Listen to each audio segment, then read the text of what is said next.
ಇನ್ಸ್ಟೆಂಟಾಗಿ ಮಾಡ್ಕೊಳ್ಳೋ ದೋಸೆ ರೆಸಿಪಿನ ತೋರಿಸ್ತಾ ಇದ್ದೀನಿ.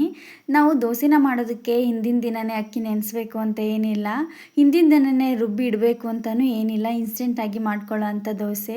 ಈ ಒಂದೇ ಹಿಟ್ಟಲ್ಲಿ ನಾನು 2 ಟೈಪ್ಸ್ ದೋಸೆನ ಮಾಡಿ ತೋರಿಸಿದ್ದೀನಿ. Hi friends, welcome to my channel. ನಾನು ಶ್ರುತಿ. ಈ ದೋಸೆನ ಮಾಡ್ಕೊಳ್ಳೋದಕ್ಕೆ ಮೊದಲಿಗೆ ಒಂದು ಕಪ್ನಲ್ಲಿ ನಾನು ಅವಲಕ್ಕಿನ ಹಾಕ್ತಿದ್ದೀನಿ. ಅವಲಕ್ಕಿಗೆ ನೀರು ಹಾಕಿ ಒಂದು ಸಲ ಅವಲಕ್ಕಿನ ತೊಳ್ಕೊಬೇಕು. ಅವಲಕ್ಕಿಲಿ ಧೂಳಿರುತ್ತೆ, ಅದರಿಂದ ಒಂದು ಸಲ ಅವಲಕ್ಕಿನ ತೊಳ್ಕೊಳ್ಳಿ. ಜಾಸ್ತಿ ಧೂಳಿದ್ರೆ 2 ಸಲ ತೊಳ್ಕೊಳ್ಳಿ. ಅವಲಕ್ಕಿನ ಚೆನ್ನಾಗಿ ತೊಳ್ಕೊಂಡಾದಮೇಲೆ ಅವಲಕ್ಕಿ ಮುಳುಗೋ ಅಷ್ಟು ನೀರನ್ನ ಹಾಕಿ ಒಂದು 5 ಮಿನಿಟ್ಸ್ ಹಾಗೆ ಬಿಡಬೇಕು. ಅವಲಕ್ಕಿ ನೆನಿಬೇಕು. ಅದಕ್ಕೋಸ್ಕರ ಅವಲಕ್ಕಿ ಎಲ್ಲ ನೀಟಾಗಿ ನೆಂದಮೇಲೆ ಅದರಲ್ಲಿರೋ ನೀರೆಲ್ಲ ತೆಗೆದು ಅದನ್ನ ಒಂದು ಮಿಕ್ಸಿ ಜಾರ್ಗೆ ಹಾಕ್ಕೊಂಡಿದ್ದೀನಿ. ಜೊತೆಗೆ ನಾನು ಅವಲಕ್ಕಿ ಹಾಕಿದ್ನಲ್ಲ, ಅದೇ ಕಪ್ಪಲ್ಲಿ 1 ಕಪ್ಪಷ್ಟು ಮೀಡಿಯಮ್ ರವೆನ ಹಾಕ್ಕೊಂಡಿದ್ದೀನಿ. ನಾವು ಉಪ್ಪಿಟ್ಟೆಲ್ಲ ಮಾಡ್ತೀವಲ್ಲ ಆ ರವೆ. ಮತ್ತು ನೆಕ್ಸ್ಟು ಅದೇ ಕಪ್ಪಲ್ಲಿ ನಾನು 1 ಕಪ್ಪಷ್ಟು ಮೊಸರನ್ನ ಹಾಕ್ಕೊಂಡಿದ್ದೀನಿ. ಮೊಸರನ್ನ ಹಾಕ್ಕೊಂಡು ಸ್ವಲ್ಪ ನೀರು ಹಾಕ್ಕೊಡ್ತಾ ಇದ್ದೀನಿ. ನಾವು ಕನ್ಸಿಸ್ಟೆನ್ಸಿನ ನೋಡ್ಕೊಂಡು ನೀರು ಹಾಕ್ಕೋಬೇಕಾಗತ್ತೆ. ಮೊದಲೇ ತುಂಬ ನೀರು ಹಾಕಬೇಡಿ, ಸ್ವಲ್ಪ ನೀರು ಹಾಕ್ಕೊಂಡು ಇದನ್ನು ರುಬ್ಕೊಳ್ಳಿ. ಇವಾಗ ನಿಮಗೆ ತುಂಬ ತಿಕ್ಕಾಗಿದೆ ಅಂತ ಅನಿಸಿದ್ರೆ ನೀರನ್ನ ಹಾಕ್ಕೋಬೋದು. ನಾನಿಲ್ಲಿ ಒಂದು 1/4 ಟೀ ಸ್ಪೂನಷ್ಟು ಸೋಡಾ ಹಾಕ್ತಿದ್ದೀನಿ. ಮತ್ತು ಟೇಸ್ಟಿಗೆ ತಕ್ಕ ಹಾಗೆ ಉಪ್ಪು, ಸ್ವಲ್ಪ ತುರ್ಕೊಂಡಿರೋ ಅಂಥ ಶುಂಠಿ, ಒಂದು ಸಣ್ಣದಾಗಿ ಕಟ್ ಮಾಡ್ಕೊಂಡಿರೋ ಅಂಥ ಮೆಣಸಿನ್ಕಾಯಿ, ತುರ್ಕೊಂಡಿರೋ ಅಂಥ ಕ್ಯಾರೆಟು, ಸಣ್ಣದಾಗಿ ಕಟ್ ಮಾಡ್ಕೊಂಡಿರೋ ಅಂಥ ಕೊತ್ತಂಬರಿ ಸೊಪ್ಪು, ಇದಿಷ್ಟನ್ನು ಹಾಕಿ ಮಿಕ್ಸ್ ಮಾಡಬೇಕು. ನಾನಿಲ್ಲಿ ಮೈದಾ ಹಿಟ್ಟು ಹಾಕಿದ್ದೆ 2 ಟೇಬಲ್ ಸ್ಪೂನು. ಅದು ವಿಡಿಯೋನೇ ರೆಕಾರ್ಡ್ ಆಗಿಲ್ಲ, ಮಿಸ್ ಮಾಡದೆ ನೀವು ಮೈದಾ ಹಿಟ್ಟನ್ನ ಹಾಕ್ಕೊಳ್ಳಿ. ಈಗ ಎಲ್ಲನೂ ಚೆನ್ನಾಗಿ ಒಂದ್ಸಲ ಮಿಕ್ಸ್ ಮಾಡ್ಕೊತಿದ್ದೀನಿ. ಈ ರೀತಿ ರೆಡಿ ಆಗುತ್ತೆ ಹಿಟ್ಟು. ನೀವೇನಾದರೂ ತುಂಬ ತೆಳುವಾಗಿ ಮಾಡಿಬಿಟ್ಟಿದ್ರಿ ಅಂತ ಅಂದರೆ ನೀವು ಸ್ವಲ್ಪ ರವೆನೂ ಕೂಡ ಹಾಕಿ ಮಿಕ್ಸ್ ಮಾಡ್ಕೊಬೋದು. ಇದನ್ನೆಲ್ಲನೂ ಮಿಕ್ಸ್ ಮಾಡಿ ಒಂದು 5 ಮಿನಿಟ್ಸ್ ಹಾಗೆ ಬಿಡ್ತೀನಿ.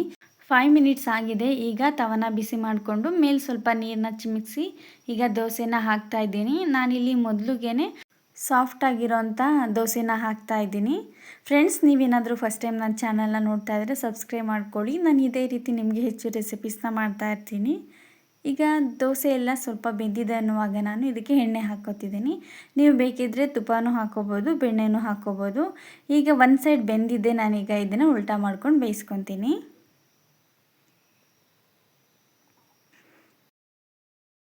ಎರಡು ಕಡೆನೂ ದೋಸೆನ ಚೆನ್ನಾಗಿ ಬೇಯಿಸ್ಕೊಂಡಿದ್ದೀನಿ. ನೋಡ್ತಾ ಇದ್ದರೆ ಎಷ್ಟು ಚೆನ್ನಾಗಿ ಬಂದಿದೆ ದೋಸೆ. ಈಗ ನಾನು ನೆಕ್ಸ್ಟು ಕ್ರಿಸ್ಪಿ ಆಗಿರೋವಂಥ ದೋಸೆನ ಮಾಡ್ತೀನಿ. ಎಲ್ರಿಗೂ ಒಂದೇ ರೀತಿ ದೋಸೆ ಇಷ್ಟ ಆಗೋದಿಲ್ಲ. ಕೆಲವ್ರಿಗೆ ಕ್ರಿಸ್ಪಿ ಆಗಿರೋ ದೋಸೆ ಇಷ್ಟ ಆಗುತ್ತೆ, ಇನ್ನು ಕೆಲವ್ರಿಗೆ ತುಂಬ ಸಾಫ್ಟಾಗಿರೋವಂಥ ದೋಸೆ ಇಷ್ಟ ಆಗುತ್ತೆ. ಅದಕ್ಕೆ ನಾನಿಲ್ಲಿ 2 ರೀತಿ ದೋಸೆನೂ ಮಾಡಿ ತೋರಿಸ್ತಾ ಇದ್ದೀನಿ. ನೀವು ಹೇಗೆ ಮಾಡಿಕೊಂಡ್ರೂ ದೋಸೆ ತುಂಬಾ ಚೆನ್ನಾಗಿ ಬರುತ್ತೆ. ಮತ್ತು ನೀವು ಇದೇ ಹಿಟ್ಟಿಂದನೇ ನೀವು ಪ್ಯಾನ್ ಕೇಕ್ ರೀತಿಯೂ ಕೂಡ ದೋಸೆನ ಮಾಡ್ಕೋಬೋದು, ಅದನ್ನು ಕೂಡ ಚೆನ್ನಾಗಿ ಬರುತ್ತೆ.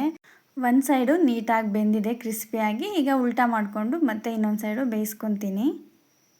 2 ಕಡೆನೂ ಬೇಯಿಸ್ಕೊಂಡಾಗಿದೆ. ನೋಡ್ತಾ ಇರ್ಬೋದು ನೀವು, ಕಲರು ಕೂಡ ಎಷ್ಟು ಚೆನ್ನಾಗಿ ಬಂದಿದೆ. ತಿನ್ನುವಾಗ ಕ್ರಿಸ್ಪಿ ಆಗಿದ್ರಂತೂ ದೋಸೆ ತುಂಬಾ ಇಷ್ಟ ಆಗುತ್ತೆ ಎಲ್ರಿಗೂ. ನೀವು ನೋಡ್ತಿರ್ಬೋದು, ನಾನಿಲ್ಲಿ ಒಂದೇ ಪ್ಲೇಟಲ್ಲಿ 2 ರೀತಿ ದೋಸೆನೂ ಕೂಡ ಇಟ್ಟು ತೋರಿಸ್ತಾ ಇದ್ದೀನಿ. ಸಾಫ್ಟಾಗಿರೋವಂಥ ದೋಸೆ ಮತ್ತು ಕ್ರಿಸ್ಪಿ ಆಗಿರೋವಂಥ ದೋಸೆ.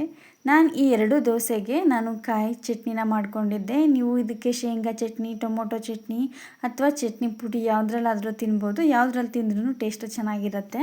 ನೀವೇನಾದರೂ ಈ ರೆಸಿಪಿನ ಟ್ರೈ ಮಾಡಿದ್ರೆ ಹೇಗೆ ಬಂತು ಅಂತ ಕಮೆಂಟ್ ಮಾಡಿ ತಿಳಿಸಿ.